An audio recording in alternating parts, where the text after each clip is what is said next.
That background? Yeah, like if I just tilt this and you can come here, that background can come. What do you say? Should we tilt this? No, I guess lighting isn't that good. This is better. Yeah. Okay, we'll do it like this. You want to switch in more inwards, the white ke liye? It's fine. Otherwise, we're too faces too much at the camera. Okay.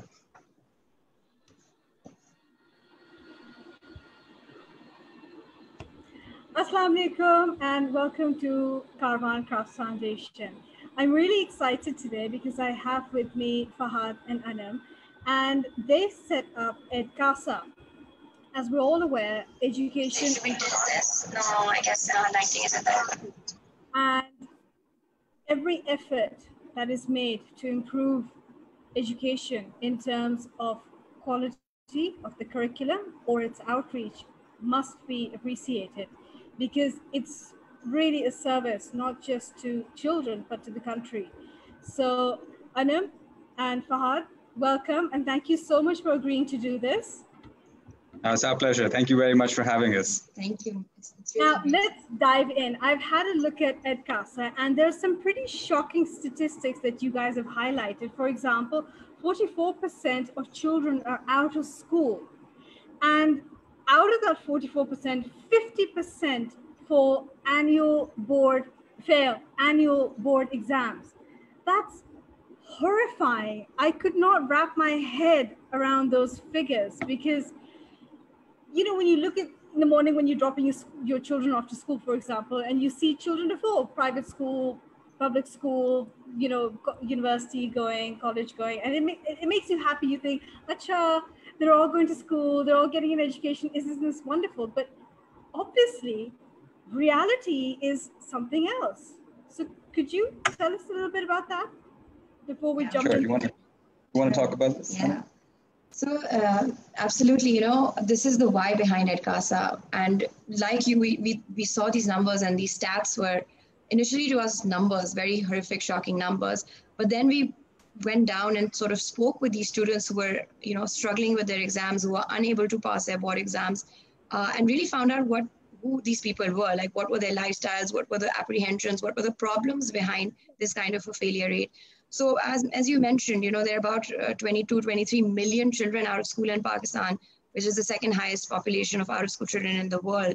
And out of that, if, you know, more than 45% are not graduating, not getting grade 9, 10, 11, and 12 grades K diplomas and, you know, standardized examinations, and not passing that, then you can just imagine what's going to happen to our economy, right? Like we're completely can't compete in a global market, and we can't even create opportunities for ourselves with this kind of a skill set. So first the numbers were alarming, and then just talking to these students and finding out what their issues were. And that's where we sort of built EdCasa, because all of these students reported that the issue was that they did not have access to quality teachers. And that was like the singular most, you know, cause of students struggling with their exams. Yeah, I just want to add a little bit to what Anam has mentioned. You know, we grew up in Pakistan, and we received all our education in Pakistan, and were fortunate to study at some of the best universities here in Pakistan and in the world. So you know, we don't differentiate ourselves from others in Pakistan. You know, like a kid in Narowal is one of us, right? And you know, if he or she is unable to get past a high school education in this time and age, it's worrying, not just because you know, it's a statistic. It's worrying because I belong to Pakistan. These are my, you know, younger brothers and sisters, and this should not be happening.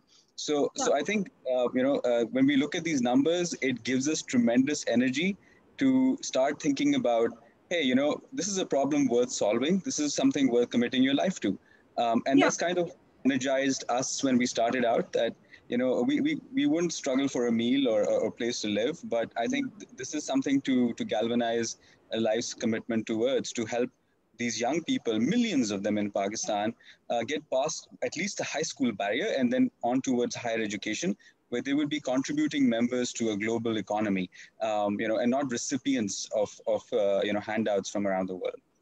Yeah, absolutely. I mean, one of the common reasons for children dropping out of education is that they have to go out and find work, and they have to support their families. How have you managed to tackle that angle? Yeah, that's a very good question. I think first of all, when we picked the battle that we want to fight, we understood that with our limited resources, we have to be very cognizant of the fact that the battle that we're choosing to take on, we should be in the position to win. So we address children and the needs of children who are already in school, and very specifically in high school, who've made the journey and the struggle all the way up to high school, where we know that their families and their communities are committed to their success, and they Yes. are on the cusp of getting into higher education. Now, if they get past FSC or FA, they're going to go into college, right, and become very, very valuable members of the economy and Pakistan in general. So we've Absolutely. picked that battle right there. And then we have also picked very specifically science subjects, because we feel that those who are able to overcome the barrier of science education at high school move on to very technical education, which is high value add to the overall economy. So we're picking this battle first. Not that the others are not valuable, but we feel that there are many other people like us working towards creating opportunities for them as well. Absolutely. And I'm delighted to hear that there's a strong focus on science, because if one thing that Corona has exposed is our reliability and our need for technology and digital connectivity. And that's something that you guys have focused on specifically. Why don't Yes. you explain how you brought in the digital element into your education? And I'm going to talk about Yeah, that. sure. So we were just talking about sort of barriers, right? Like you mentioned how we're able to convince these students to come back because they've got various burdens on themselves. So let's sort of unpack that. I think there are kind of four barriers, which is why students are either dropping out or they're not able to continue with getting better grades. So one thing is that for example, with girls, there's a lot of responsibilities that Oh, adolescent girls have yeah. vis-a-vis their homes, vis-a-vis their families. The first barrier, even at that age, we're targeting adolescent kids, right? Grade 9 all the way to grade 12. So that's about 13 to 18, age group. So Yes. work is a big barrier. Then the social barriers girls face, right? Like Yeah. for How every high schools that are for boys, there's only one girls' school. Where do these girls go? It's hardest for them to go from one village to the other in pursuit of education. So the second absolutely. barrier so the second barrier is the social barrier that people are faced with. Then the third thing is of cost, right? People can't afford the kind of education Fahad and I had the privilege, for example, to Yeah. be part of. So cost is again an inhibiting factor. So actually digital for us seemed to be the only solution that could actually pervasively cover these three barriers, right?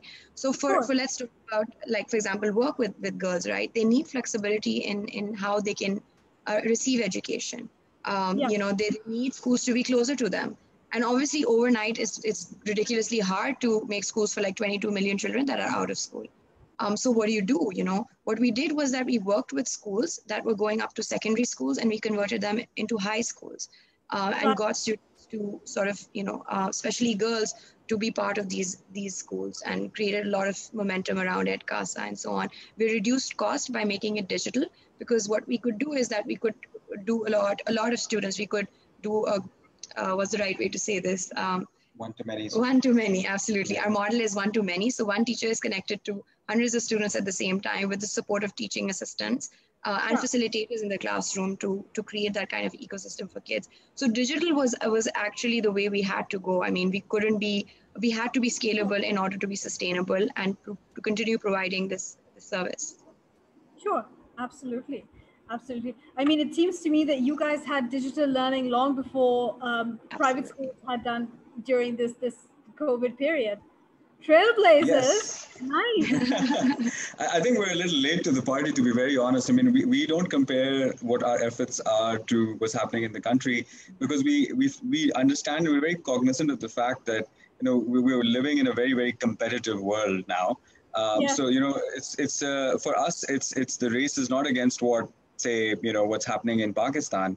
Race is against what's happening in the frontiers of the world, and we want our kids to be having the similar opportunities to pursue careers and opportunities like anyone else on the planet. So we feel like we're not trailblazers, we're late to the party, and we need to accelerate our game, because we want Pakistan to be right up front, leading the show.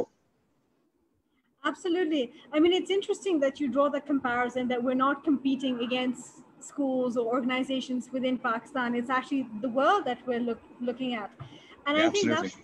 that's an element that's missing, because you know, when you look at the Pakistani youth, and I see this all the time, there's so much talent, there's so much intelligence. We are an intelligent people.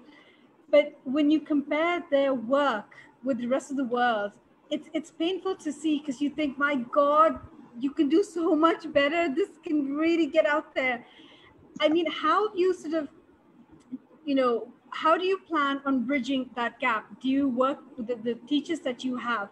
Do you train them, and do they work exclusively for you, or do you take on teachers that are already in education and this is something that they do as well as their regular teaching jobs?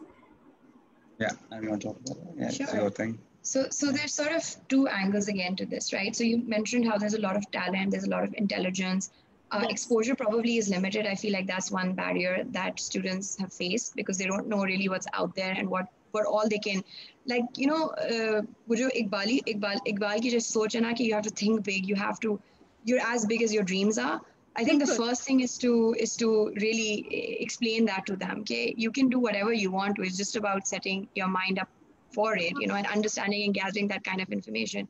So we do a lot of career counseling with students. Let me just give you a little bit of background as well to sort of what EdCast community is like and so on. So you're absolutely right. We've been working on online education for about 3 years plus now. And we've got a YouTube channel, which mashallah gets 50,000 unique viewers every month. And there are about 1,000 videos on that, where students can just learn for free different concepts around their board exams and so on. We also offer live classes at a very nominal fee. And we also work with schools. So we have about 40 plus schools that we work with every day. And we teach class 9 and class 10 science subjects to them so that they can be prepared for their board exams. So these are the three kind of interventions we have. So in so our theory of change is, can we help these students get really good grades so that they can continue their higher education, but we also show them how to select the right kind of subjects, how to select the right kind of university, what kind of scholarships are available, what field they should be going in, because there's a bunch of crowd mentality that everyone's doing this, I should also do this. So we invest a lot of time in talking to our students about how to hone in on their strengths, how to also do a lot of self-evaluation to know what you really want to do in the future. So Father and I just literally sat down and said, what is the kind of stuff that we wanted to know when we were 13 or 18, making these big decisions without knowing, what was out there in the world, and especially with COVID. That's the thing, right? I mean, so many of us fall into the pattern of what our parents did and what our parents know, and the world is changing rapidly. So like what I know now, as in my own career, in my own profession, I don't think my children would want to do that, because their options are going to be different. And so that's a very important cycle that you guys have tapped into. Yeah, I mean, I would absolutely, I would add to that, that, our parents' generation, there was at least the opportunity to have some level of predictability in future, right? Not that our children wouldn't want to do what we want to do. They may not even have those careers as options. So, and there may be other things out there that they need to do to be essentially part of where the world is going. We look at it as a perspective that, when we are going to, how are our Pakistani children going to be part of the world, when they're adults, 30 years from now? Right. And that requires imagining the world 30 years from now, let alone, I mean, you can't even, it's very difficult to imagine it 4 days from now, looking at the current circumstances, but still it takes a bit of bold, vision to think about, okay, where we position our people and what are their capabilities are and what we can do to contribute. So I think it's a longer term contribution, and we're going to hopefully enjoy the benefits of it when we're old people. Absolutely. I'd like to sort of narrow it down. Now you have your digital setup, you have your, you have these online classes and you have these courses. How do the classrooms operate? Is there something, the curriculum, I assume, is the national curriculum that you're following? Ya aapka apna hai koi? We follow, whatever the government mandates as the curriculum. So we don't, deviate from that too much. Yeah. But the objective is to help these children do well on government mandated standardized exams.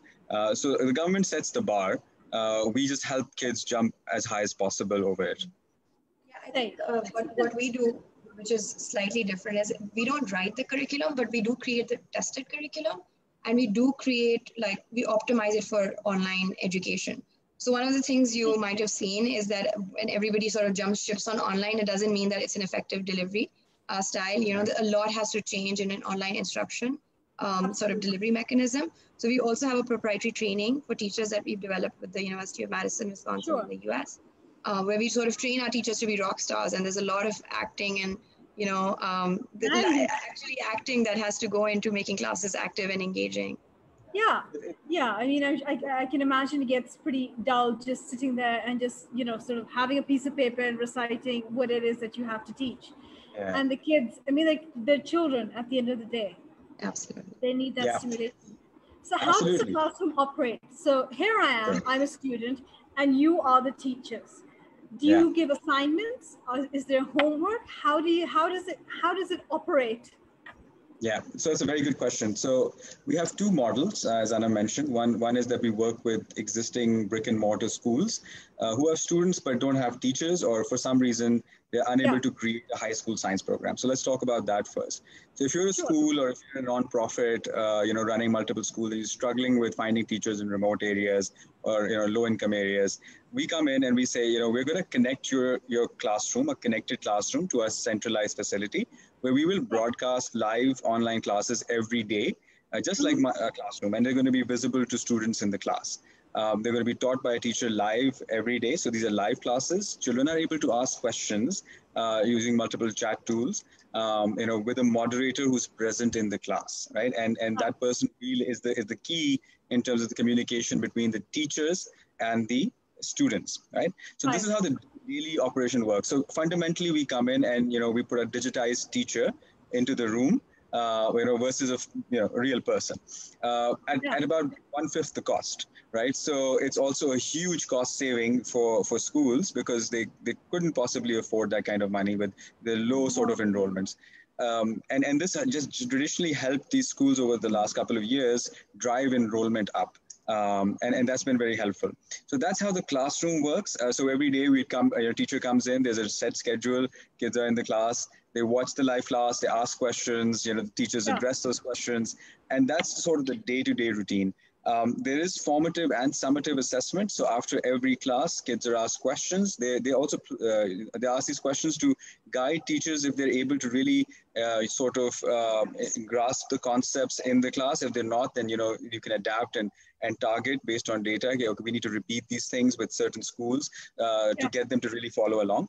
And then there's summative testing, which is basically much like an exam, which we also manage and proctor online in very remote parts of the country, and grade and give very detailed feedback to students as well as schools on where the kids are struggling.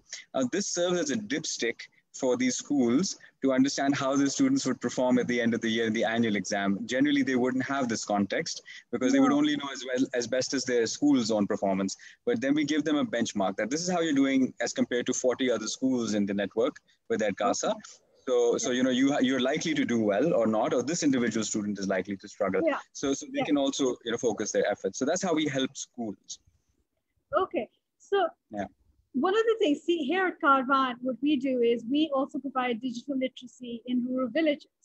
Now, what I'd like to ask you is, in our case, for example, we give our artisans smartphones, and then we train them how to take photographs of, a craft, kameez or dupatte or whatever it is that they make, and then upload into an e-commerce platform that we've made for them. And they make their money off them. They manage through wallets and everything. One of the hurdles that we've had is connectivity, having access to the internet. Is this a problem for EdCasa as well? Well, to be very honest, we have not faced that challenge so far, even though we work in some of the remote parts of the country. The issue has been more about having the infrastructure in place.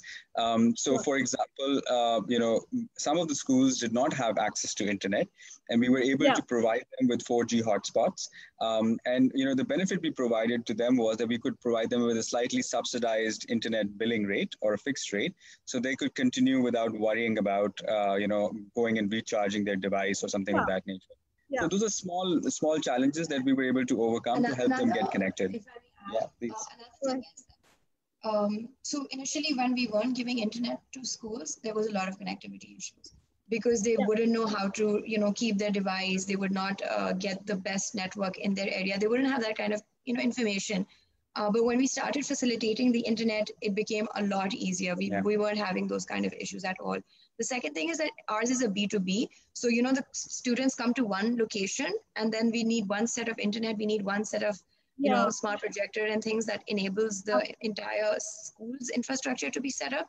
So, we don't have to, when COVID hit, we went from B2B to B2B to C, where we had to directly, get the student from their homes. And then the connectivity came up as a bigger issue. So it was a lot more manageable when it was just B2B. But the B2B to C, which is kind of what you guys are doing, giving these phones and enabling them to take their own photographs, that's much harder to manage. Yeah, I think the thing to remember is, what Anam is also highlighting, is that, we've always had a very strong focus on human-centered design. So, when we go out and try to solve people's problems, we really strongly observe and work with them to create the solution. So, like when we went to these schools and we said, okay, you're not having, connectivity, and every time you feel like you're not connected, what's the problem? And they would say, oh, signals are not strong or something of that nature. So we would go and test it out for them. We know something better than them. So we said, all right, we'll do this technical work for you. Small things like, where you've placed your router, that's something that perhaps somebody with an IT background would know, but they wouldn't. They might have put it on the floor. So, things like that, we help them improve the outcomes as best as possible. And that has made the difference in overcoming these challenges as we've grown. Now, one of the things that's really got me worried, I mean, it's really मेरे sir पे वो भारी है, is that 50% of students are failing their board exams.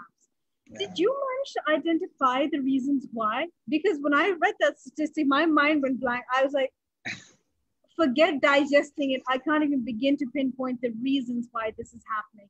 Were you able to address this horrible statistic by figuring out what the reasons were and how to fix it? Can I talk about it? Yeah, sure. I'll answer that question. So absolutely. I mean, that figure is jarring, right? And the lack of action around it is also like makes it even worse. That why is this happening? And it's crazy. Like you go talk to your students, you say, okay, you're taking all this, you're spending money, you're going to coaching centers, you're still not getting the result, but you're still going back to the same coaching center. Why are you making these decisions? Exactly. So we actually spent a lot of resource and time and effort just before we launched at CASA's services to talk to about 800 household surveys we conducted. We spoke with a lot of these students. We did like about 20-25 focus group discussions with these students. And we really got down to the why of this was happening. Like what was the reason why this number was there? And absolutely across the board, they said that they just don't have access to quality teachers. Then we said, okay, what does it mean to have quality teachers, right? Now, Fahad and I had the understanding that a quality teacher would be, like, oh, O-levels ki wo sir bahut achhe hain, everybody knows about him, that sir is the rock star teacher.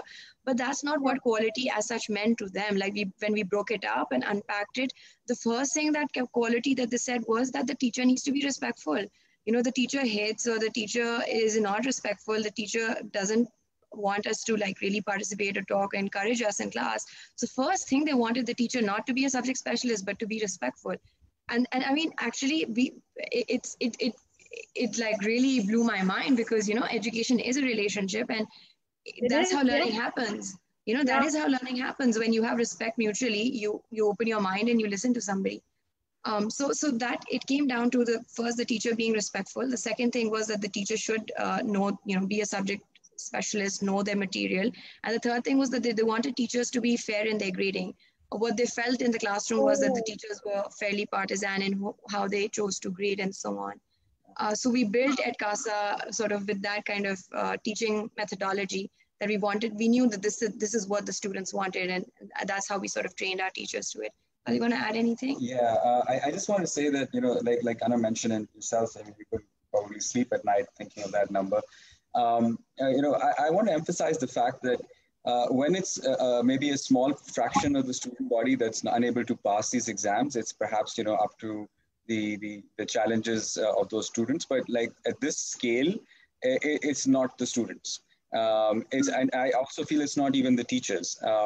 It's generally the ecosystem, the way it's structured or the way things have come out to be now in our education ecosystem, that it has become a challenge of the haves and the have-nots, right? So if you live in a large city in Pakistan, you have access to a multitude of resources to help you get past this hurdle, right? And if you have money, then you can move even faster across those hurdles. Then the world is your oyster. Literally. The world is your oyster, right? So it's a very clear divide between the haves and the have-not.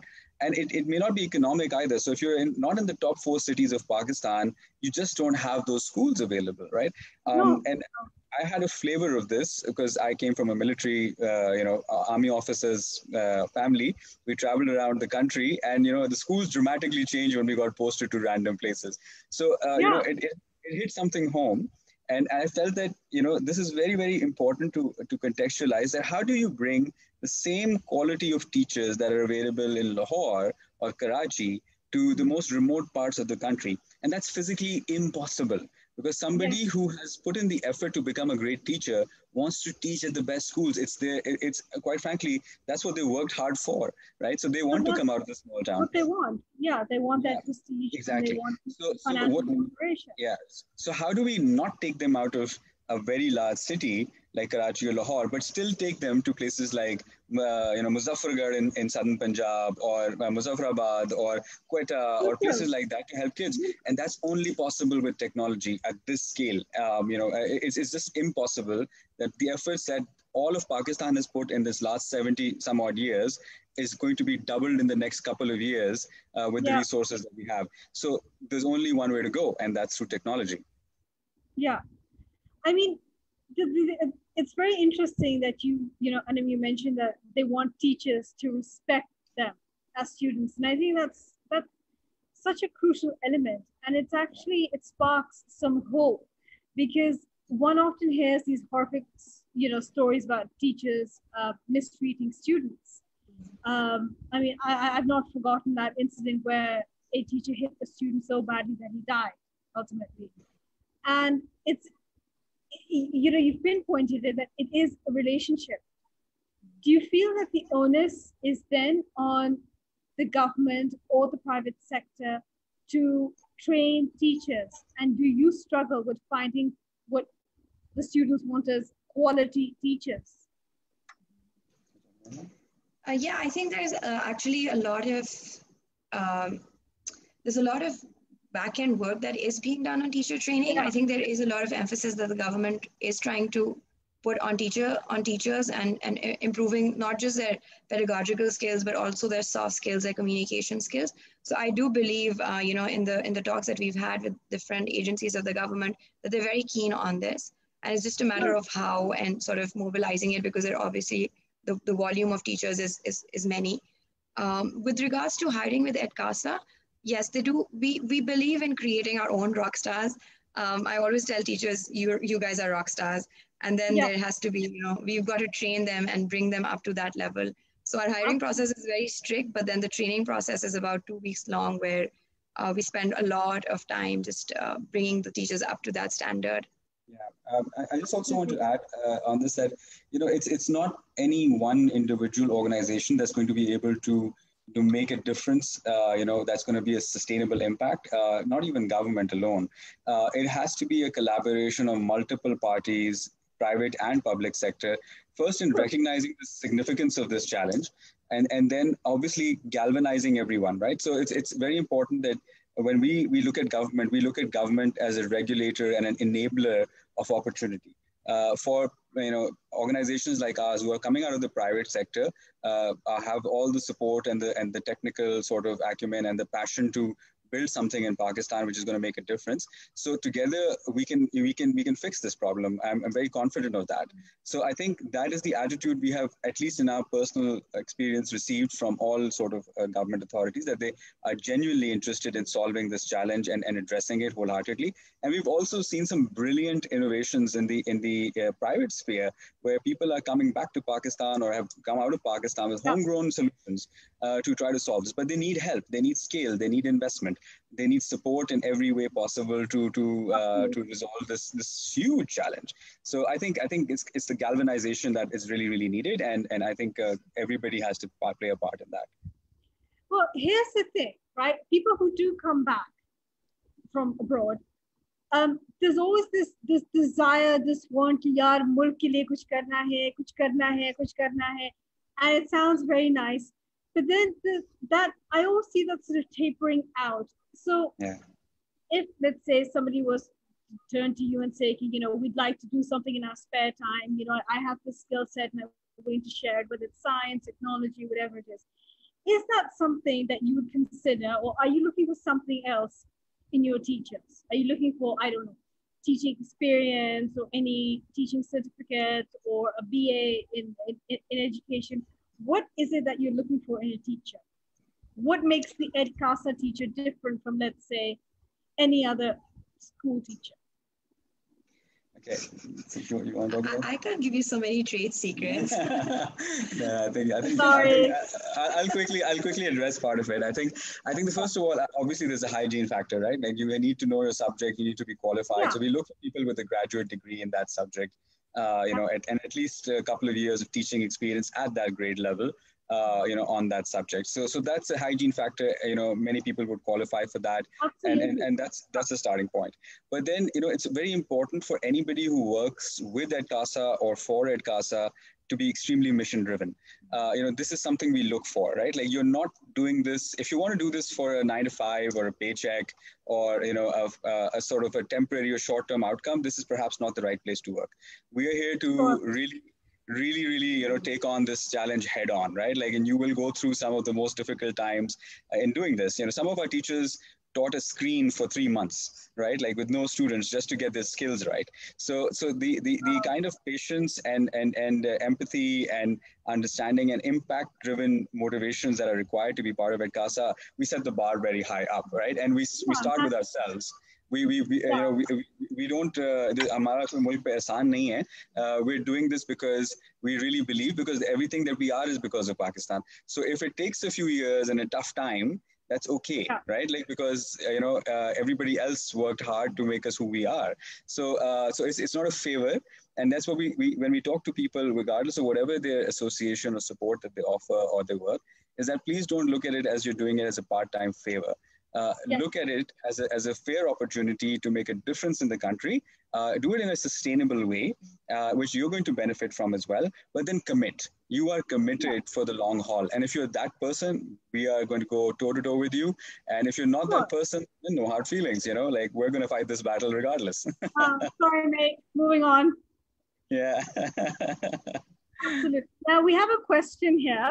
Somebody's just messaged in. They're asking that, what about adult literacy? So you've mentioned high school and you've mentioned science, which is very important. What about adult literacy, conducting that online and taking them towards formal exams, which I assume in adult literacy, they're talking about bachelor degrees. Is that something you'd like to consider at some point? Obviously, I think it starts with, you know, you have to really understand where your starting point is, right? So at this stage, we feel that the biggest drop off, you know, where we lose generations of students is that jump from middle school to high school. You know, if you get past high school, you are likely to go on to, and there are opportunities, not just in Pakistan, but outside Pakistan as well, around the world. I'm not just talking about the West, it's also on the East. So I think right now, the pain isn't felt as much higher up as it is felt at this juncture. So we are addressing this. But obviously, as we grow with our students, we are going to provide them opportunities to learn. And I think that's where the world is heading as well. We, like I said, we're looking to compete with the world with our bright people. So those opportunities come headway as we pursue things and grow with our students. So yes, you will see that perhaps a little further down the line. But yeah, that's definitely on the radar. Absolutely. I mean, it only makes sense that you get to the root cause of the problem, which is, like you correctly pinpointed, Fahad, that it's the jump from middle school to high school. And then once you have that foundation, then you can definitely look at something that's higher.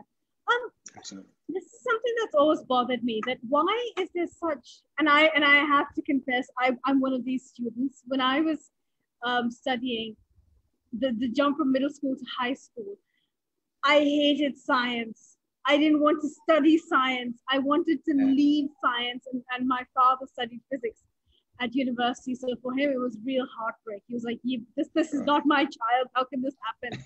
But one of the reasons when I look back now, and I work on it with my own children, is that science is taught in a very fun manner. But in our time, science was very dry. It was so dull. It was so... It was difficult to comprehend anything.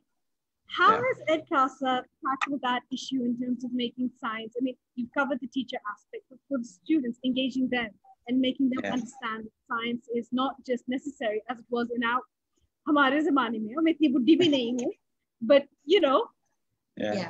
आजकल की दौर जो है is a lot more. They're so visually charged, and their world is so much more colorful with like YouTube, Instagram, और भी बहुत सारी चीजें जिनका मुझे पता नहीं है. But how do you tackle that? Yeah. So you're absolutely right. I think 10 years ago the instruction was very pedantic, very top down. This is what's in your book. This is the theory. Just learn it. Like याद कर लो. समझ लो, याद कर लो. खुद से देख लो कि कहाँ apply हो. बरट्टा मार लो. पास हो जाओ. That's it. Yeah, and I must say right now जो हम पढ़ा रहे हैं उसमें भी रट्टा होता है, because board exams में there is a bunch of ratta, right? So हमारे लिए फिर एक challenge आ जाता है, how do you also ensure कि they get through that ratta, because they have to get good grades in their exam, और वो करना ज़रूरी है. To get good grades in the exams they have to do ratta. But at the same time, how do you enforce concepts and how do you make learning fun? So ये एक unique challenge है जो हमारे curriculum के साथ है, Pakistani curriculum के साथ ये है. So actually technology to a great extent solves that problem, because technology is आपके पास visual aids हैं, आपके पास audio aids हैं. So we do a lot of like fun simulations, right? जैसे physics है. तो पूरा game change हो जाता है physics को instruct करने का. If you can, you're showing how the fulcrum works and the power of different forces. You use a simulation, you show how the seesaw works, you introduce a story behind it, and immediately the child connects with it like never before.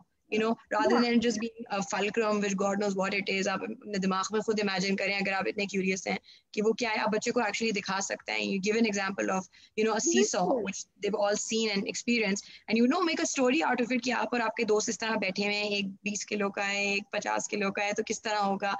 How like you can demonstrate these kind of things very easily using technology and audio visual aids. So we really encourage our teachers to do that. And वो हमारे curriculum के अंदर, like I mentioned, कि we optimize the content. Not just take the standardized जो चीज़ है उसको optimize करते हैं for a digital environment. So वो that's how we make it less pedantic and more active. Yeah. And do you see the children responding well to it? They love it, and it's amazing because the kind of kids we are catering to, coming in from low income backgrounds.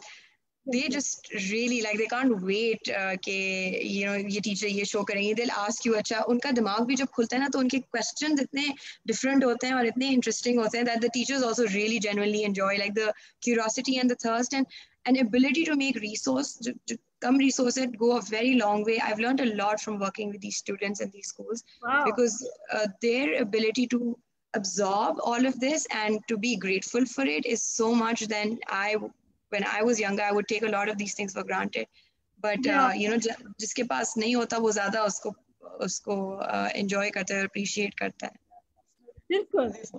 I think that because so many things were so boring for us, we never really, and I know that we speak from a position of privilege, But I look back now and I think there's so many things that we just took for granted and we never really appreciated for what they really are. Yeah, I think it also it stems from the pedagogy, right? Like that you're employing and the relationship teachers have with students. We generally, I mean, I was sort of an exception in that sense in our peer group, that I had a very practical education at high school level versus, say, perhaps the O levels or A levels is, and you know, my conceptual understanding of concepts is very different in science. When I talk to friends and they're like, "Whoa, did you do like an undergrad?" And I'm like, "No, I just actually use this for some purpose," right?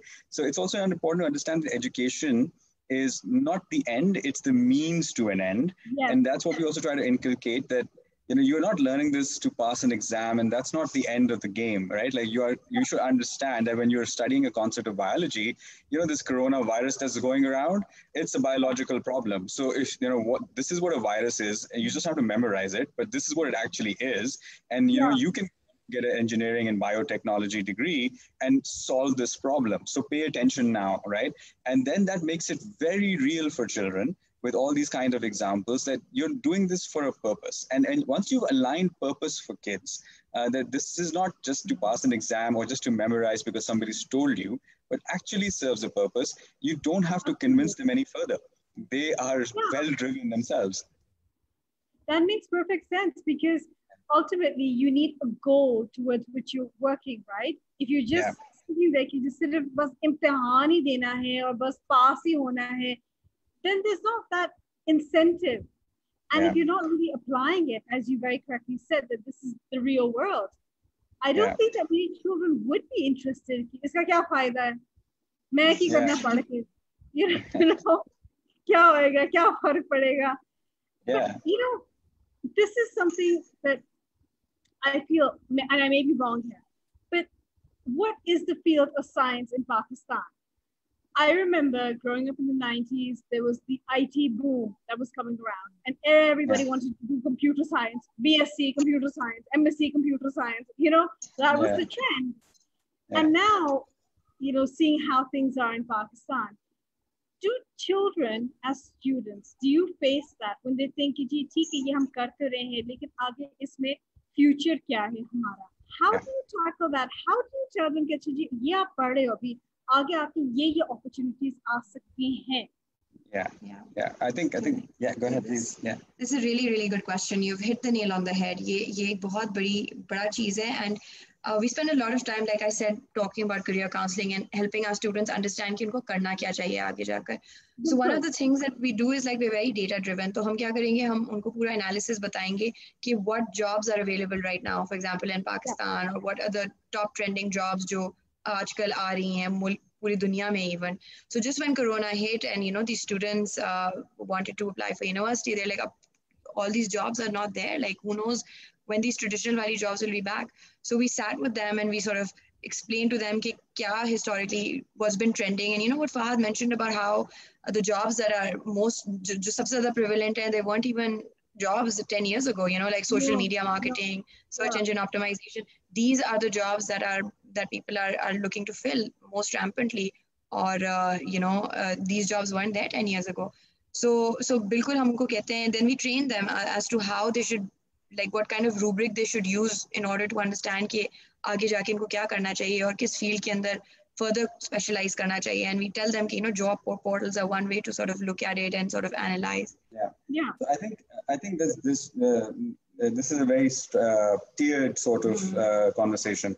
So for example, somebody who is you know, looking for immediate employment, or say in the next couple of years, or at a skill level where, you know, they're looking for local employment, the conversation is very different, right? Like it revolves around the skills we have today and what you can use to get employed. But you know, when we talk, like for example, when I talk with students at LUMS, which is my alma mater, I go back and I'm like, you should not be looking for a job, right? Like 99% of you should be creating jobs, because A, probably come from a privileged background, a lot of them do, and B, you know, you are the ones who are going to challenge status quo, build big ideas, and then people will galvanize behind you to to get those jobs and, pull the funding. If you go take a job, a very cushy job, that you're limiting this country's opportunities to that job, right? So don't do that. I think 10 years ago, that would have been, advice that would have fallen on deaf ears. But today, with the ecosystem that's coming up in the entrepreneurial ecosystem, I think it's silly for anybody who has food on their table and a house over their, a roof over their head, and with an education from, say, LUMS or GIK or Aga Khan or any of the top schools, to think that, I'll settle for a job and I will not take a chance at building something great in this country. So I think the world is changing, and that's kind of what we see as our role, but we also want to pull that tier, to creating toward jobs. So we keep pushing them to do that. Absolutely. Absolutely. Guys, we're coming to the end now. So if there's anything you'd like to add, any last words, that sounds wrong, but you know what I mean. Sure. I want to know more about you guys. Like, what are you guys doing this next coming month? How can we stay connected? Possibilities for collaboration? Absolutely. I mean, with Kaarvan, it's always been, you have craft, which is the basis of Pakistan's identity. The fashion industry is based on craft. I mean, designers have made fortunes based on craft. And the tragedy is that the people who have really owned it, who are the people in the rural areas, wo wahi ki wahi rahegi hain. So the patterns, the actual craft itself is passed on from generation to generation, yet that cycle of poverty is not broken. And so what we do is we go out there and we give these artisans digital literacy, basic, understanding कि हिसाब किताब कैसे करना है, आप लोगों ने जब तस्वीर ली है तो उसको अपलोड कैसे करना है. The idea is to set in cycle of economic empowerment where they become micro entrepreneurs of their own, and they're able to run their own e-shops. We don't take any money, so whatever they put up there, it's up to them. आपने कितने के लगाना है, वो पूरे पैसे आपको मिलेंगे through your digital wallets, right? Okay. And that also goes towards advocacy, because आमतौर पे क्या होता है when people talk about female empowerment, they ignore the men and they ignore the community. जहाँ पे मसले आ जाते हैं, and that's where the cards that you build a house of cards and it all comes collapsing in. So we work with the men as well. We tell them that ठीक है, let's say कि एक खातून है, वो भावलपुर में रहती है. Once she starts earning and she becomes a contributor to the household, her husband will see that कि वो घर में ही बैठी हुई है, घर से ही कमा रही है, and she's able to run her business on her own timing. यानी कि वो she can look after the children, she can tend to community, society expectations जो होते हैं, खाना पका सकती है, whatever it is that she can do. So it involves working with the community as a whole.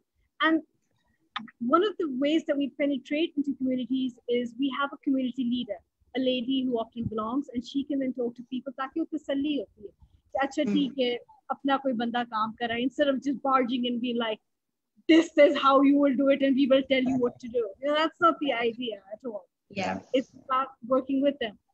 And I mean, the impact, seeing that actual physical change, about 51% of a female artisan's earnings will go into her children's education. And that's incredible. Because it's not a matter of how much money is being poured in. It's about the impact that even a small amount of money can have. And it's incredible to see that change happening. Yeah. Recently, we had Pakistan's first online exhibition where a lot of these artisans were not able to get orders because, deliveries nahi ja rahi thi, log khareed nahi rahe the, dar tha, the utilization ka.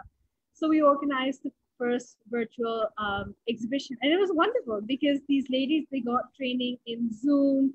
They were taught how to set up their own Instagram pages and Facebook pages, and it was lovely to see them uploading photographs and, through their own understanding of the English language or Urdu and pricing. It's just fascinating to see them take ownership and really come into their own. So yeah, I mean, if we'd love to connect with Edcasa, we have a wide network that's already set in place.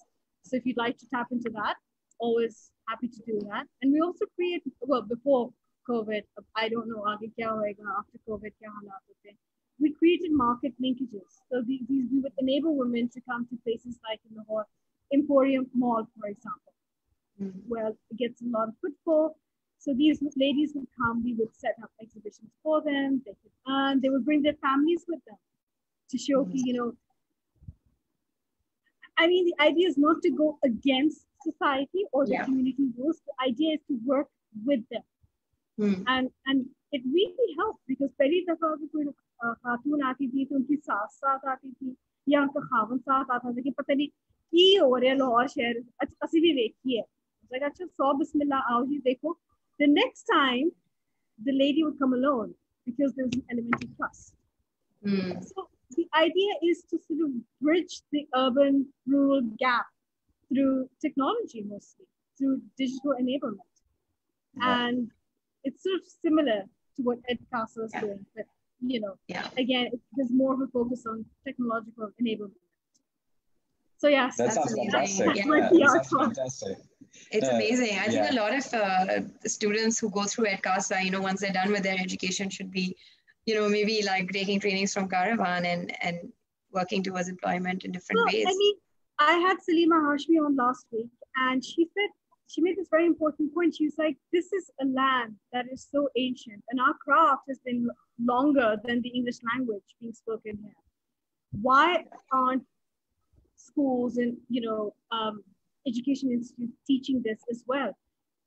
Basic salai ke kaam, basic embroidery. If you teach these skills, you are already enabling your youngsters to earn a living. Chahe wo aage bachelor level pe jaye ya na jaye, just field mein jaye. And I thought that's such a valid point. Why aren't we teaching this craft? I feel left out, having gone to school here in Lahore and abroad, and not even knowing how to stitch a kameez. It's pretty embarrassing. You guys, look at me. COVID did bring that to my attention as well. That skill deficit. I know. Yes. But that's the thing. But one thing I want to add is I think that this whole digital wallet and having them own an asset such as their social media page, I understand it would have been very, very tough, but it's amazing. Like that is the legacy, and that's their route to market. So it's amazing. Exactly, because of COVID, they were unable to come to these urban centers and showcase their products and then make money and go back. It was like, well, all right, how do we get them to sell? And sell without having middle management exploit them, which is what the tragic story has been for craft and artisans in Pakistan. Because middle management aa jati hai, 500-600 chande hazar mein cheezein bana ke apne lakhon ka profit bana ke they become rich. But जिन्होंने बनाई है वही cycle of poverty तो वही रहेगी है ना. Yeah. That's got to change. I think absolutely, and I think we're seeing, a sort of an ancillary benefit of doing what kind of work you're doing and the kind of work we're doing. It requires less rural to urban migration, and look at what's happening in Karachi. It's a city that's tremendously struggling with that. People need employment. So anything that creates opportunities for employment where they are, as opposed to them needing to migrate to an urban center, and then that brings huge environmental and infrastructure load. I think you're doing, a huge benefit to the country in that sense as well. So we hope that we do the same on the education side, that they don't need to at least leave their home to do that. But I think this is where the country is heading. So we hopefully will be in a better place than where we started. Inshallah. We will. But thank you guys so very much for joining me once again. I'm so grateful to you. And if great catching up with anyway you, we can help you in any way, we're always there. Thank you so much. Thank you very much. Absolutely. And take good care of yourself. Have a great weekend.